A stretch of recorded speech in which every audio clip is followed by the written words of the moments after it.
HIRUHIKO, my boy, it's been real, it's been fun, but now, unfortunately, I think you're done. What's up, guys? That guy with a pencil here, fun fact. Sorry, pencil here, fun fact. I do have it on me, and keep it on me at all times. And another fun fact. If he does live, if HIRUHIKO manages to make it out of this scenario, then, because here's the thing, I'm conflicted, because obviously, if you couldn't tell, I love HIRUHIKO. He's not, actually, now that I think about it though, especially depending on how this chapter goes, he may actually end up becoming my favorite. Because, like, the only people in Kagurabachi who are competing with HIRUHIKO in terms of the antagonist slot, ultimately, this fella right here, Kiora, it's really Sojo, and I feel like Samura doesn't count as a villain. Like, Samura really doesn't count, so I can't really say Samura. But it's Sojo and Yura.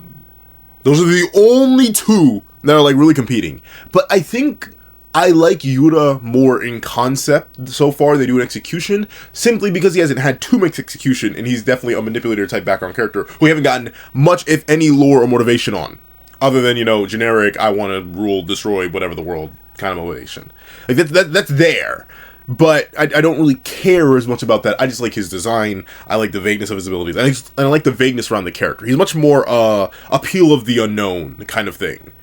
And I like Sojo because Sojo was metal. Is there much more to Sojo? Absolutely. There's an amazing story about legacy and stuff like that. Like, don't let me memeing about Sojo say like, oh, he's a basic board character. No, he's the perfect introductory major villain for a story like Kagurabachi that heavily deals with, even with this chapter cover page is highlighting the idea of legacy, right? Like the whole idea of what does legacy mean? What does what you leave behind mean? What does work? Essentially, a lot of the first arc of Kagurabachi is like a death of the author. What do you do when the author is not there to tell you what to do with his work and his weapons? And how is one meant to interpret the legacy that they leave behind? Like that, obviously, Sojo has that. And I love that. But HIRUHIKO, the reason I love him so much is not just because he's a top-tier next-level prodigy, but mainly because of his dynamic with Chihiro and trying to reach out to him, and the parallels of both of them viewing death as something necessary in their respective lives, yet at the same time also understanding that because it is necessary in both their lives, they are not the same as everybody else. And while Chihiro looks at that as something to be disgusted by and something to like work around, HIRUHIKO fully accepts this and wants to reach out and connect with Chihiro because he's lonely, despite being in an organization of a bunch of other people who think the exact same way he does because of how HIRUHIKO was raised. And like that complementary aspect I love HIRUHIKO for. And ultimately I just prefer his design to Kiora. Or not, well, to Kiora, for one, but also to Yura. I just think HIRUHIKO has a fire design. Especially ever since he put his hair up with the pin, after he took the away, like, that was great, So, like, I love him. But at the same time, he's escaped death a lot. like, especially considering he's a character who hasn't even existed in the narrative for, like, has it been even 30 chapters since HIRUHIKO was introduced? Because he's introduced post-Sazanami clan arc. Like introduced at all. I don't think we get a hint at him until the Sazanami clan arc is over, and I think that ended around the 40s? And I'm thinking like mid-40s? Early 40s? Or maybe late 40s. And so far, he's taken not one, not two. Well, actually, it may just be two. Because the first L against Chihiro, he lost both of his arms, but he escaped because of context. Then, second round against Chihiro didn't kill him because he didn't know where Kumiguri was, but now he has that.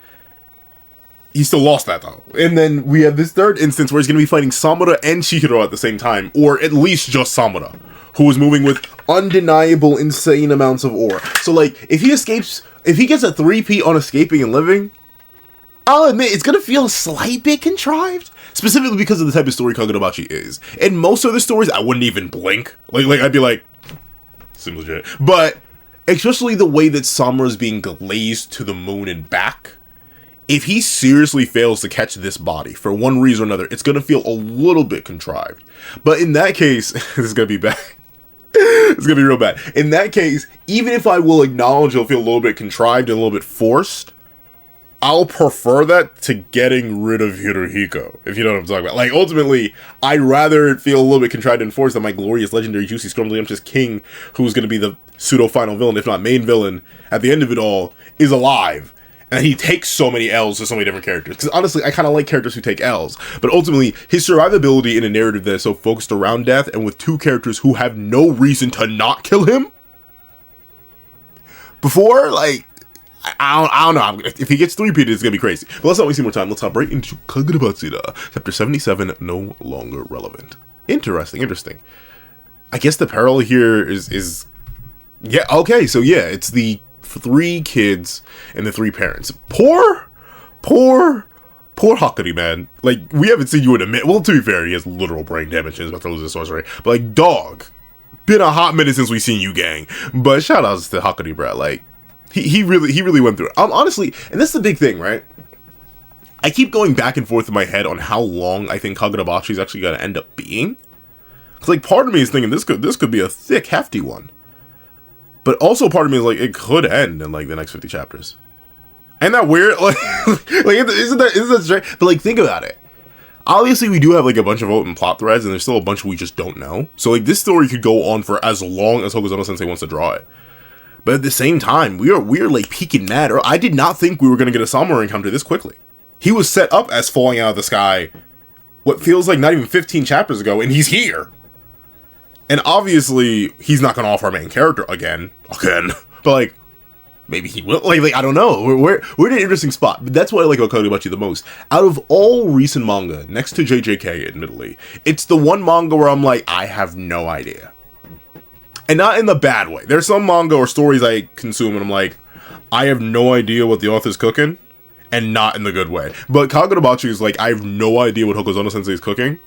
But in a brilliant way, because it keeps me consistently engaged and wondering, hey, could the story end in 5 chapters? Could it end in 50? Like, I have no idea, and I love that. But let's see, this is a beautiful color page. So I love Hokuzono-sensei's coloring style. I want to say, once again, despite being a pencil man, and I'm not traditionally trained in art, it feels very watercolor-esque, the way that, or painted. It feels very painted. It doesn't feel like this is marker work. But it does seem so well and traditional, though. It's a beautiful way that they color. And I am a big fan of Hokuzono-sensei's art style, and I do glaze it. But I'll admit, I don't glaze the art as much as I do glaze other mangaka's art, mainly because, like, I feel like I can activate my Sharingan on it pretty quickly, in comparison to a lot of my other more top-tier artists. But they, especially in their coloring, is fantastic. It gives this very smooth, blended look. And I love how thin the line work here is, where essentially everything flows into it and is really separated by the colors. This is honestly my favorite style of coloring. Don't get me wrong, I do like good, solid, firm, bold lines when I do it, because it's easier to color. But I do love how Hokuzono-sensei does just enough that you can define the lines and you can see it, but ultimately a lot of the light work and the angling is simply done by the colors themselves. Beautiful, beautiful work by Hokuzono-sensei. And we have the 3 children here. The teleporter, the warrior, and realistically another warrior. I'm still very interested, like, especially if I presume the story's going to go on longer than this. I'm still interested to see what Iori's role is going to be. Is she I feel like she just has to become the protector of her school, right? But at the same time, it feels like such a waste to have that character locked to just that. Because unlike Char, who's a character who does have a unique ability, she's also a child. So, like, I'm not expecting her to be anything relevant in a combat sense in the middle of Combat the series, which is essentially what Kagurabachi is. But Iori, we've set her up with technical skill and ability. We've set her up as a possible pseudo-mentor in the AIY Purity style to Chihiro, who definitely needs a sword amp. And obviously, Samura, presumably, unless we off him this arc for some reason randomly, he's presumably still going to be relevant for a while. So like, I assume she's going to be relevant too, but we'll see.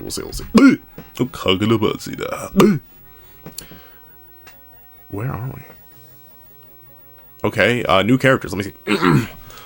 Excuse me, sir, but this is an honor to behold. A truly stunning masterpiece. The Phoenix is spectacular, and it is. This is actually gorgeous, man.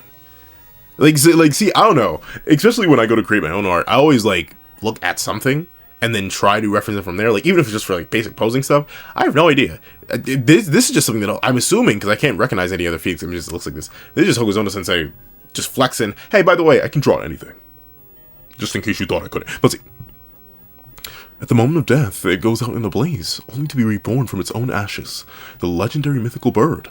Depending on the region, the phoenix has many interpretations. There are a myriad of theories pertaining to its name and powers. That is always interesting, right? And I think the phoenix archetype is one of those ones that's nigh on universal, very specifically in battle manga. Like, I'm trying to think, because that's kind of spoilers. Is it kind of spoilers? I don't really know. Here, in a way, it's funny because the Phoenix, like the guy mentions, depending on the region, has many different interpretations, many myriad of theories. But like, think of almost all of your major battle manga.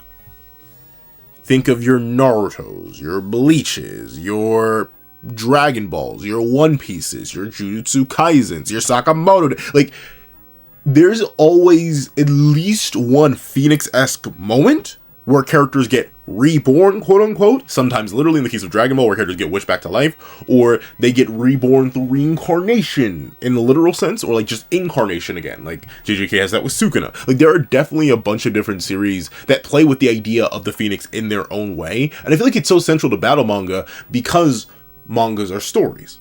And thusly, stories kind of need to have a certain amount of characters. And obviously, death is always a good meta aspect to use and incorporate into your narrative, because it gives your story stakes, essentially, just as life always has stakes because there is the constant presence of death. But at the same time, you almost always do want some sort of Phoenix-esque mechanic built into your narrative, just in case you want to bring somebody back.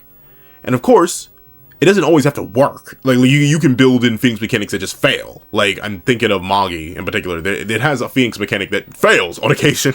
And even Dragon Ball has limits to its own Phoenix mechanic, just shockingly enough. But I do like that. I like how the Phoenix is being portrayed here. And I'm assuming this plays directly into Samura, because, you know, he has the whole idea of the birds. But then again, though, it's crow-based. So I wonder if the crows are meant to be the Phoenix? Because we know the main reason I'm assuming the Phoenix is being brought up here is because last chapter he used Suzaku to heal. And obviously, you know, he heals, at least the way last chapter described it, wounds are the fuel of this flame. So, being reborn from the ashes, essentially. So, crow, Phoenix, and I'm guessing there's a third bird? Probably? Let's see. It's no myth. Excuse me, sir, pardon? Kanryu Yoshida. Where have I heard the name Yoshida before? Is this another... See, this is what happens. Yoshida. Persona. Who is Yoshida? Gosh, I'm going straight to the Google. I have to do this. But, like, and it's funny. I still have not played a single Persona game. Yoshida. You know, I'm just going to type in Yoshida. Persona. Let's see. That's who I'm thinking of? Huh. Yeah. No wonder I couldn't remember. It's the politician guy from Persona 5. I don't know. I was thinking of a completely different Yoshida for some reason. But let's see. Or at least I think I was. I have no idea. Let's see. Painter. This painting depicts a scene I myself witnessed during the Seitei War. And the name I recall hearing was Suza. Ah! So this was based on Samura. Interesting. So that's interesting. I thought... Well, I guess this is being shown in the modern time. This isn't a flashback panel. But I thought it was going to be revealed that it was flipped, right? That maybe Kunishige saw this painting, was inspired by it, and then in the creation of Tobimune, ended up inspiring the Phoenix abilities, which then Samura iterated on. Oh, and thank you for the person who corrected me. I skipped over a big part of last chapter because I was triple reviewing, but still, no excuse. The abilities in the true realm of the blades are malleable and infinite. So it's not that Uruha couldn't use corpses or anything like that. It's just that his perspective was different. He didn't see corpses as objects, even though they technically are. He saw them as people, so he couldn't manipulate them in the same way that HIRUHIKO could play. And that's the same case here, presumably, with Samura, and essentially all the Enchanted Blade users. The reason that N10 seems to have a million different functions with the same 3 abilities is because it's all about interpretation, how you stretch these abilities and how you can use them. And ultimately, all the Enchanted Blades, to some degree, provide a level of flexibility in their interpretation. That's what makes HIRUHIKO so dangerous, because he has such a malleable and different mindset in comparison to the average person, and can create things on a completely different level, and manipulate them on a completely different level. And that's why, presumably, all the Hishaku are dangerous, because presumably, the higher level of magician you are, the higher level of abstract thinking you're already able to do just because you're wielding your magical abilities. Now imagine giving them a set amount of abilities with essentially infinite potential and flexibility. Could be devious. Let's see.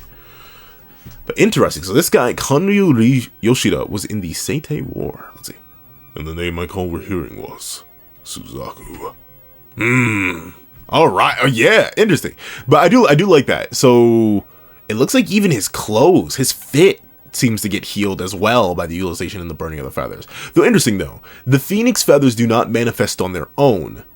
They are simply being burned away from the black feathers of the crow, implying that maybe the crow is meant to be the ashes. And the reason they flutter down like that is because it's quote unquote, it's supposed to represent the phoenix dying, and then the burning up is the phoenix rising.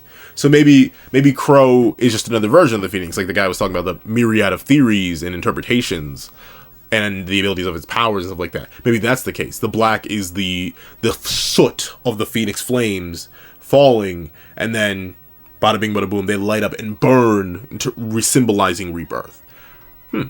Interesting. Let's see. From here on out, you're powerless. He should be, like, it really depends though. He's keeping the feathers actually kind of close here. You'd think in order to immediately blitz over to them, he need to have the feathers spread further down the hall. Rebirth. So you're immortal. Presumably not. I'm assuming there's probably like a cooldown on it. And there's still probably a limit. Like there are a couple characters who are like quote unquote immortal, but and you know what, admittedly in Kagurabachi we haven't really seen someone just Dragon Ball attack somebody. But whenever I think of characters who are quote unquote immortal, I'm always like, I vaporize all of them though. Vaporize every last bit of them. Dragon Ball, atomize them. They come back from that. Ultimately, I don't think someone would come back from that. And honestly, I bet there's even a limit beneath that. Well beneath that. I bet if you were to decapitate someone, he's cooked. Because I'm assuming the ability still needs to activate via thought processes to his brain, through his body, to the enchanted blade. So hypothetically, if you were to get behind Samura and just straight and take his head off, before he could even begin to think about Suzaku activating and burning based on the wound you gave him, his head is disconnected. The thought wouldn't be able to travel down to the body and then through his blade in order to heal him. So I don't think someone is immortal. I just think he's very hard to kill. It's very difficult. You need to either atomize him or find, or essentially not even atomize him or remove his head in particular. If you can do damage to his hand or remove his hand from his body, then I think he's also cooked. But of course, you know, all the enchanted blade wielders are like that. You remove the sword from their hands and they get a whole lot weaker. Let's see. So you're immortal. Suzaku, the power of the phoenix. Yet he left his eyes unhealed. I thought, that's the thing, I thought his eyes were healing last chapter. But no. They aren't healed. He just, it seems like he just lit up the scar. But then again, that could be a case of like how actual scars work. Like, admittedly, I don't have many scars, luckily enough. But I do have like one tiny one on my arm. You literally can't even see it on video camera. I'm not even gonna bother getting a back close. Another camera quality ain't that high. But essentially, after a certain point, once scars scar, there's scars. Like your flesh is healed. And thusly, I think since he took out his eyes forever ago, and he dug those lines into his face, that's kind of just how his skin looks now. And he's just permanently blind. Like, ultimately, it's not an absolute regenerative factor. Or maybe he is intentionally holding his eyes back because he's gotten so used to fighting without them. And ultimately, reintroducing a whole new sense would actually nerf him. That is entirely possible as well. He's a master, as Chihiro points out at the end of the last chapter. So ultimately, he probably has his own reasons for not popping the orbs right back out. Let's see. He left his eyes unhealed. Oh, but there we go. 2 feathers. So he is spreading them down the hallway. All right, let's see. Interesting. Will they be able to react in time, though? Oh, double interesting. So we see he ends up doing what he does. He swaps places with one of the feathers, or at least he teleports directly to one of the feathers, right behind them both. They still haven't moved from their clash. Chihiro, it seems to be under the effect of a much heavier banquet, right? Because you can see that since obviously all of HIRUHIKO's energy that was going to play seemingly got redistributed to banquet, because that's what Chihiro starts tweaking out a little bit based on the vibrations. HIRUHIKO is unaffected because it's his own ability. But it looks like Chihiro immediately calms himself down, or at least reorients himself and swings, and Samura is about to swing. So now the real question is, can they I mean, they have to, right? But that's actually kind of a crazy feat. If they're able to react to Samura at all, especially off a point-blank teleport while they're still in the middle of clashing, Samura, we may have to knock you down a tier or two, buddy. I was calling you a god tier. But let's see. Your Honor, I have, excuse me, officer.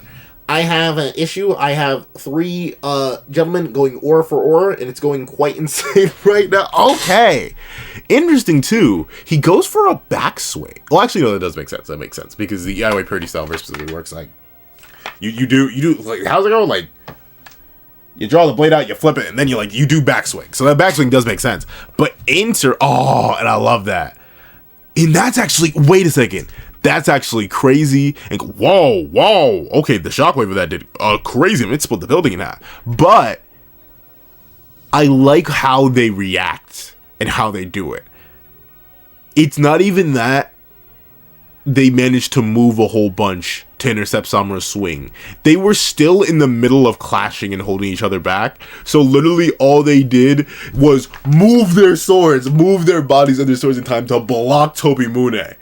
And ultimately, this is a slight sign of them working together.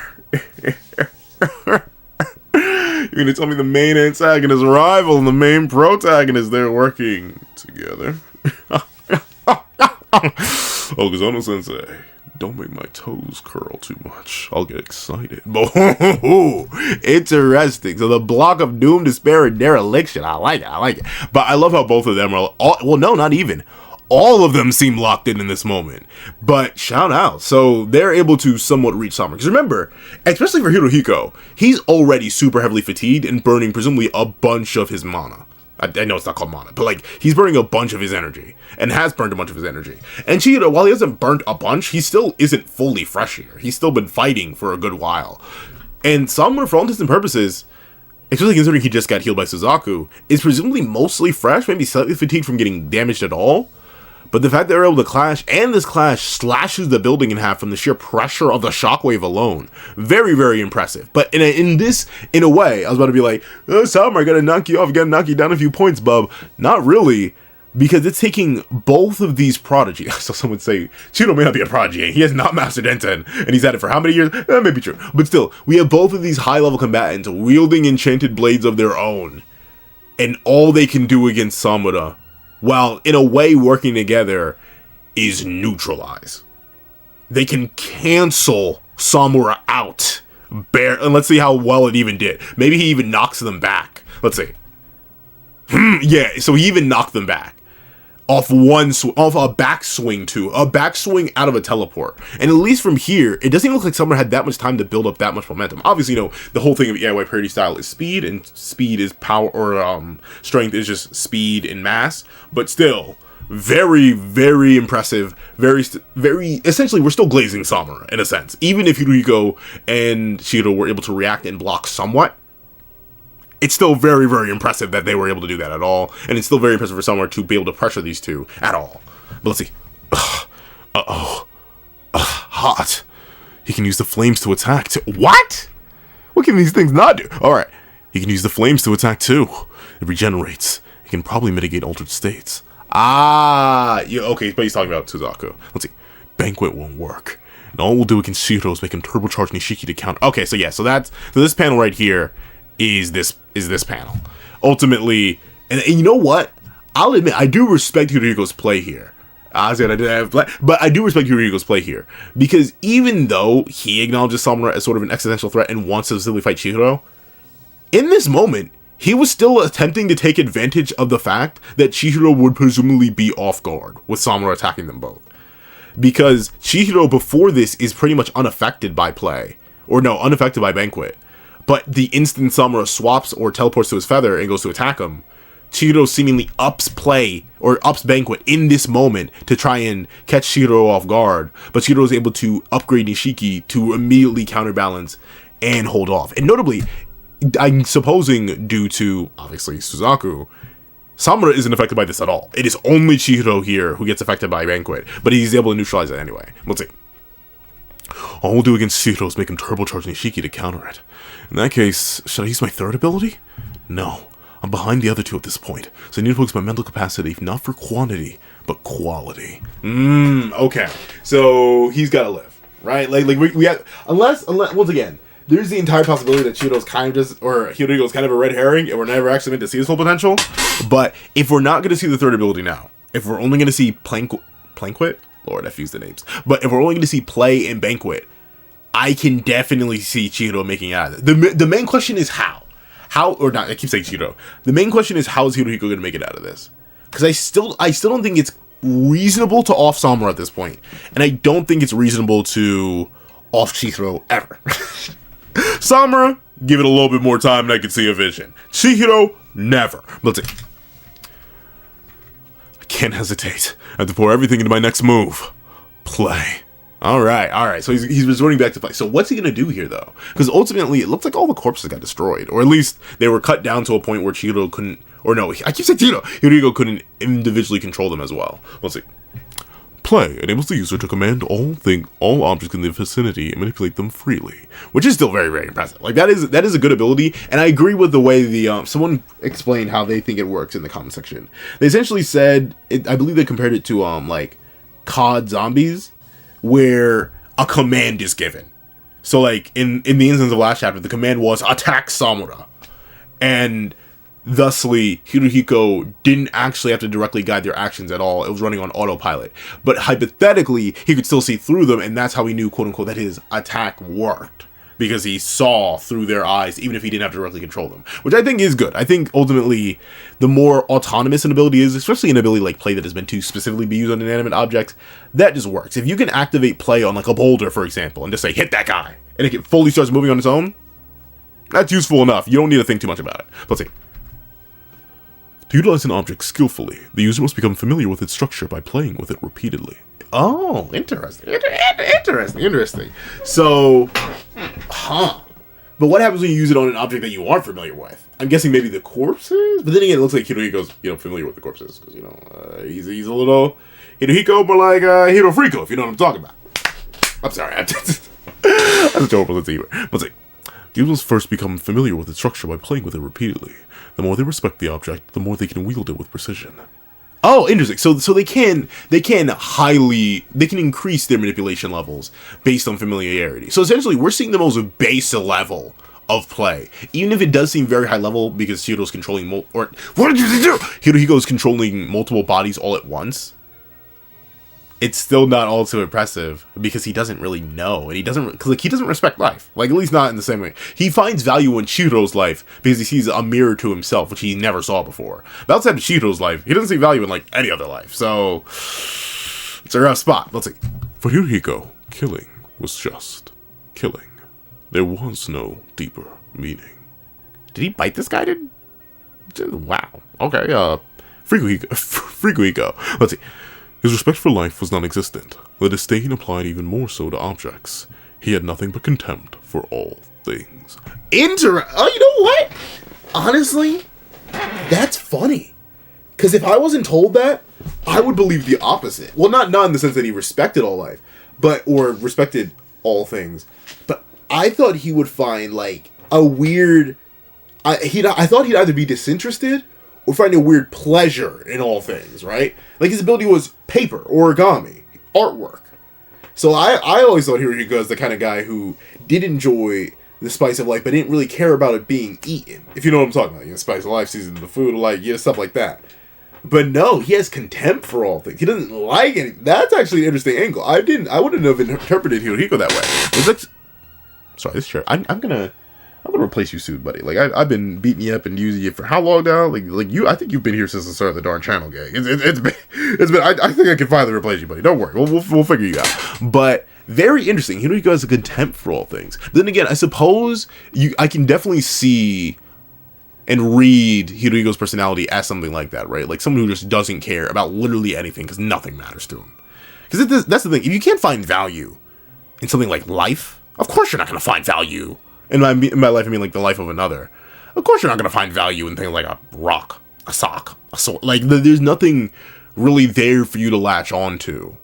In fact, the way a lot of humans end up finding more care and passion for other things is by anthropomorphizing them. like put a face on something like the sun or a car or the moon, and suddenly it becomes a lot more relatable and like you can care for it a whole lot more. That's why in a lot of more ancient belief systems, it was believed that the stars and the heavens and thunder and lightning and rain, they all had like personalities, because that was just easier for us to rationalize and connect to. But of course, HIRUHIKO can't connect to these objects if he can't even get past the basic step of connecting to humanity as a whole. So interesting. Thus, his compatibility with play was the worst. Yeah, that's the thing. If he's really, but that's very impressive for Kumayuri then. That's still a very impressive feat for it, because if he has no respect and no care for nothing, and the base structure of then the base structure of Kumayuri is still very, very effective for him to be able to use it that well while having the worst compatibility with it. But let's see. Interesting. Okay, so Samura, I think he is gassing a little bit, which is funny because he kind of just got here. But then again, he took a whole bunch of damage. But notably, he attacked the two. He didn't execute or tag either of them. But now he's not immediately attacking. It looks like all of his feathers are gone, or at least they weren't drawn in this panel. Let's see. Huh? Ooh, what's that? Ooh, is that a vein popping? Let's see. What's that? This incompatibility itself would be his key. What? Yo! Once again, he's a demon. Yo! He's a demon. What? He's manipulating the whole hotel? The whole thing. And once again, this guy's half dead. What? This guy's half dead. Should be running way too low in terms of just sheer energy to spend. He has enough force to manipulate a blade he's using for the second time to this level? To be able to manipulate the whole structure of this gargantuan hotel? What? HIRUHIKO, what are they feeding you back at the Shaku home base, dog? What are you made of? Let's see. You've got to be kidding. The whole hotel? And okay, so that's why Samura stopped attacking. Mainly because he could feel it. Let's see. The true realm of Enchanted Blade is infinitely mutable by its bearer. But yeah, okay, so this is clearly taking a lot out of him. His veins are popping, he's starting to vibrate, he's bleeding from his nose. Like clearly, it is taking a lot of energy. But still, very, very impressive. And that still does make you wonder, right? The true realm of the Enchanted Blade is infinitely mutable by its bearer.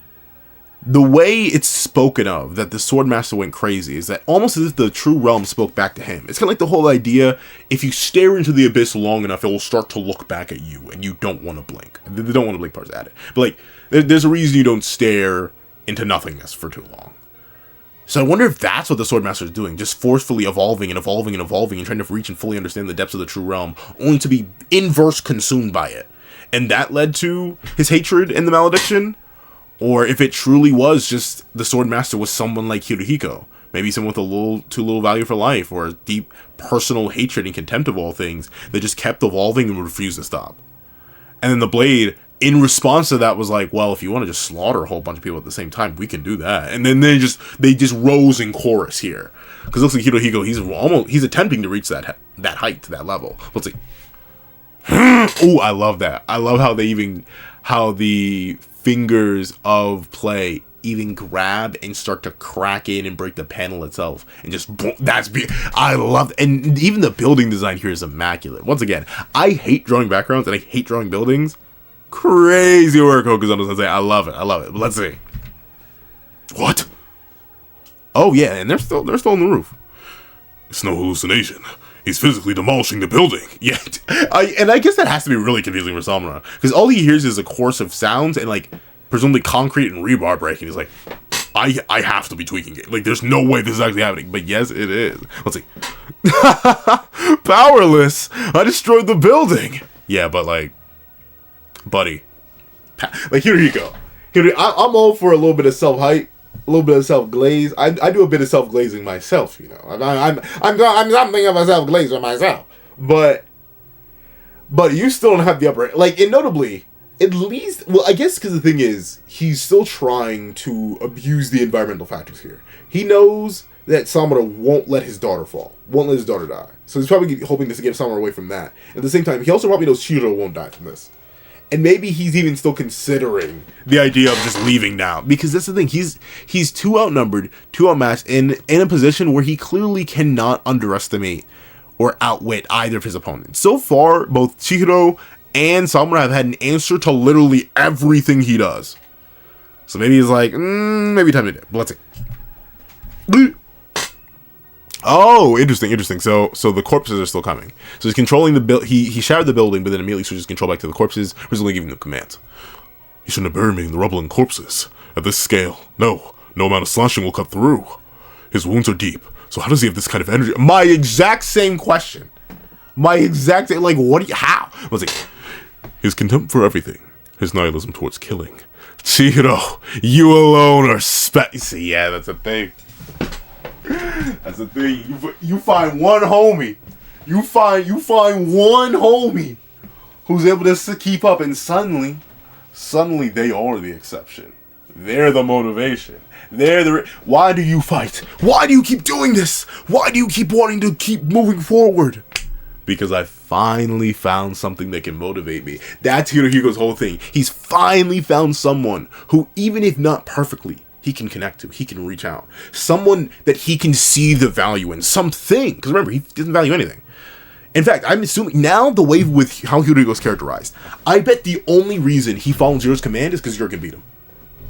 HIRUHIKO fully feels like the kind of guy who would not care about parental bonds and stuff like that, or even mentorship roles or anything like that. He feels very, very, very Grimmjow / just general Espada coded. Where, like, he's only following along the Hishaku because they're powerful themselves, and they would stop him otherwise. That is it. But with someone like Chihiro, someone who he can actually reach out and connect to, something he actually feels something for, that's different. Let's see. You alone are special. You gave me meaning. No, that's why we seek to kill each other. To face each other with the enchanted blades is the ultimate battle. With that goal, I can persevere infinitely. In any other story, HIRUHIKO would be the protagonist, dog. This is mad protagonist energy, bro. Why does Bo really said, because of the power of friendship, I can't run out of mana.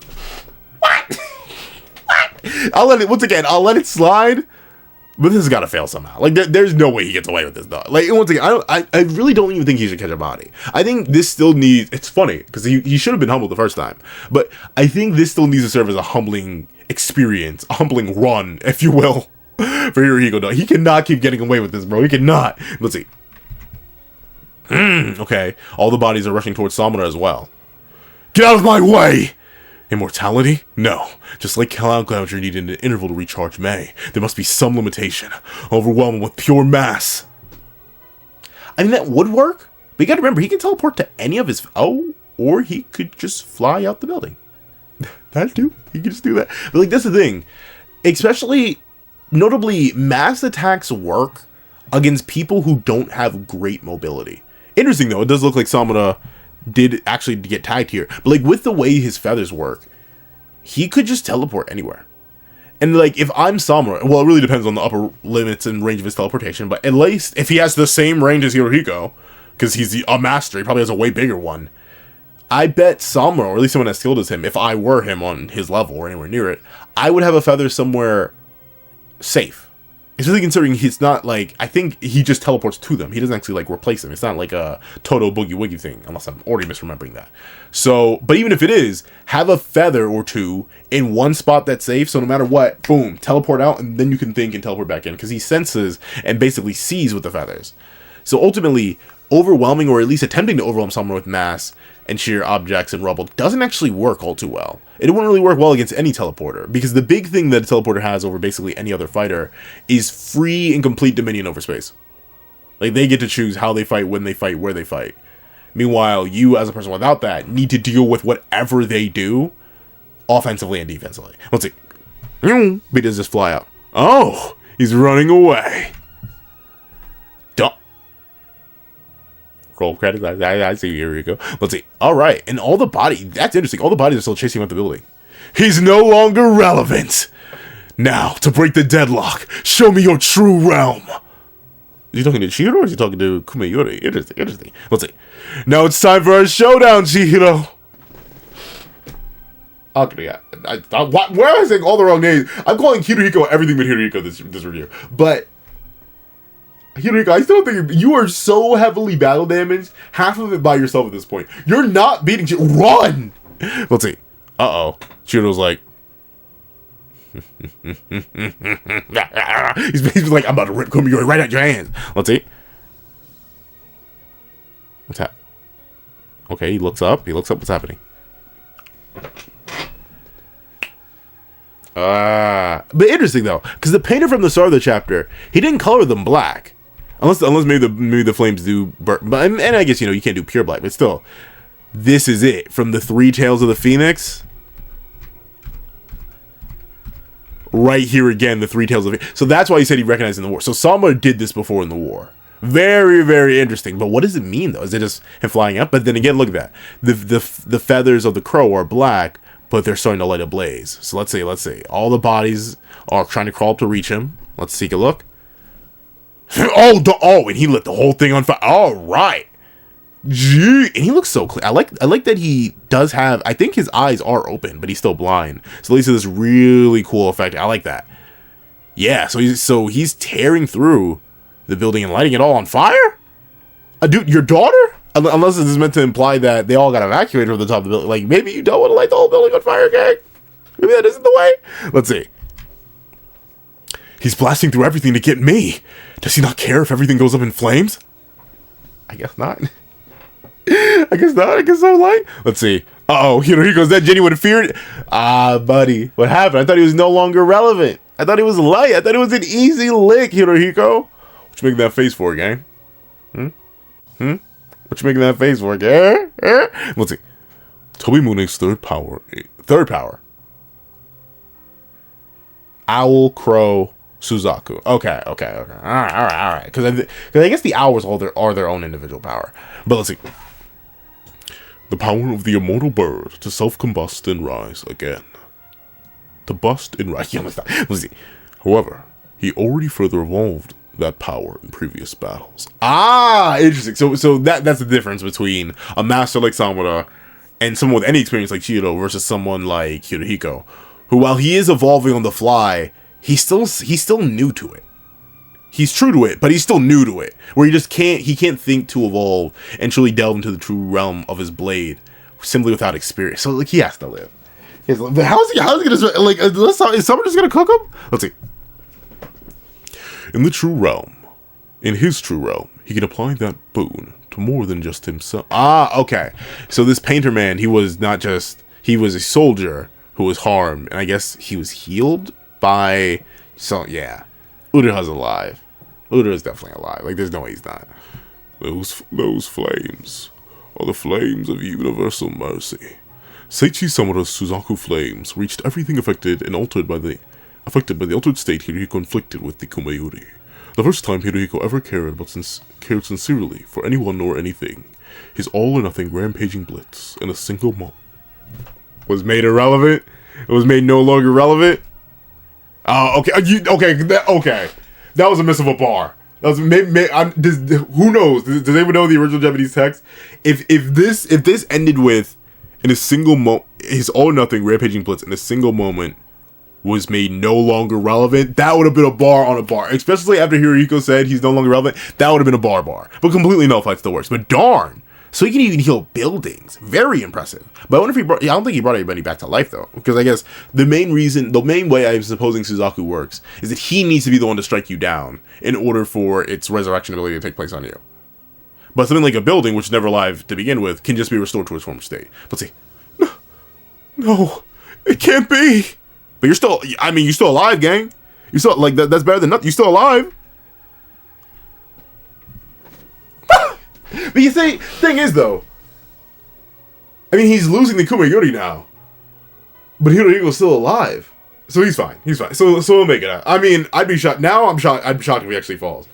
But obviously, Samura could have decapitated him, right? But Hiruhiko's a little bit too narratively important, so we aren't going to get rid of Hiruhiko just yet. But interesting. So now he's going to be dual wielding Kumayori and Toimune. Presumably, he's not going to actually tap into the abilities of Toimune though. Let's see, or no, of Kumayori. Now then. But look at Chihiro. Why he got a little grin on his face? He's like, wait a minute. I understand it now. Okay. W chapter. W chapter. I like it. I like it. I love the symbolism of the Phoenix. I love the build up to the Phoenix and fully probably explain the powers. I love the color page. I love how I'm not sure if this is foreshadowing to something greater, like hypothetically Hiruhiko and Shiro having to properly work together in the future or not. But still, I do love this panel right here. I love Hiruhiko's desperation, and even if it is very shonen protagonist based, I like seeing shonen protagonists reflected in antagonists. I love that Hiruhiko's ability to keep moving forward regardless of what would be considered logical is literally based on the fact that he's finally in it for the love of the game. He finally feels it in his bones, gosh darn it. He's excited. And he finally, thanks to Chihiro, has been awakened, has been given meaning. For the first time in his life, he actually cares about anything. Anything. Not just someone, something, a person. And that gave him the motivation to do literally the impossible, even if it would destroy his very body. And I love how ultimately the narrative tells you that no matter how strong your passion is, no matter how great your ideals are, no matter how next level of prodigy you are, ultimately, there's always a bigger fish. And there are always people who have a higher level of whatever you have and can fight you and overcome you and especially reduce you to nothing. Can completely nullify all your efforts and undo them just like that. It is a tragic tale. It is rough for Hiruhiko, but once again, I think this is solely a learning experience for him. He's still a baby. For all like he's not literally, but like he's still a baby for all intents and purposes. So he needs this humbling. He needs it. And the fact that someone only removed his arm is now picking up Kumayori, he didn't actually execute him. I think that, for all intents and purposes, is clear setup that he's going to learn from this. Will he get Kumayori back? I think he has to. It's the one he's contracted to, and obviously he would need to die to get another enchanted blade. But the real question is, how is Chihiro going to compete with Samura now? Especially now in a 1v1. Unless this more tan Samura here has been to imply that he's starting to overheat and maybe need to cool down before actually fighting Chihiro, we're in a real interesting spot. If you made it all the way to the end of this video, please do me a favor and leave not that guy. For Hiruhiko's sake, leave not that guy in the comment section down below. Thank you so much for watching. Please remember to leave a like, share, comment, and subscribe. Make sure that notification bell so you don't miss out on any videos that come to the channel. Also, you do have a Patreon down below where you can support me for as low as $1 a month. Hidden links, exclusive videos, early content, and more. You'll also now become a member of the channel for as low as $3 a month to get the same perks and more. So those perks include the live reactions, here the series I have to review, ad variations of all my videos, and if you become a $25 patron or a $25 member, you can order whatever video you want. Also, you have a link to my Ko-Fi in the description down below. You drop 5 beans for a short video, 29 beans for a long video, or any beans at all. Any support is always greatly appreciated. Now, I'd like to thank you so much for watching once again, and I hope you guys have a wonderful day. This is That Guy with a Pencil, writing off.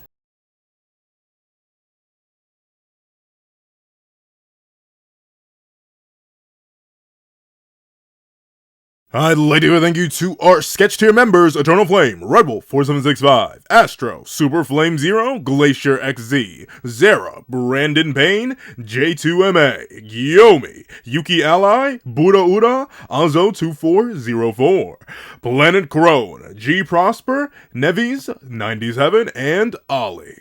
I'd like to give a big old thank you to our line art tier patrons: Sean, Nirvana Igneel, Midnight Lord 21, Kevin Encarnacion, and A+A. And I'd like to give a big old thank you to our Inc. tier members: Fine, Austin Wimberly, Euchia, Carlo Alaimo, and Grim. And then I'd like to give a big old hefty thank you to our digital art tier members: Jay Warrior and AZ Void. And then I'd like to give a big old thank you to our colored art tier patrons: Waki Munoz and Waki Munoz. And then I'd finally like to give a giga super duper kidney sacrificing thank you to our ultimate, that guy with a heart on the horizon, Calvin Elder.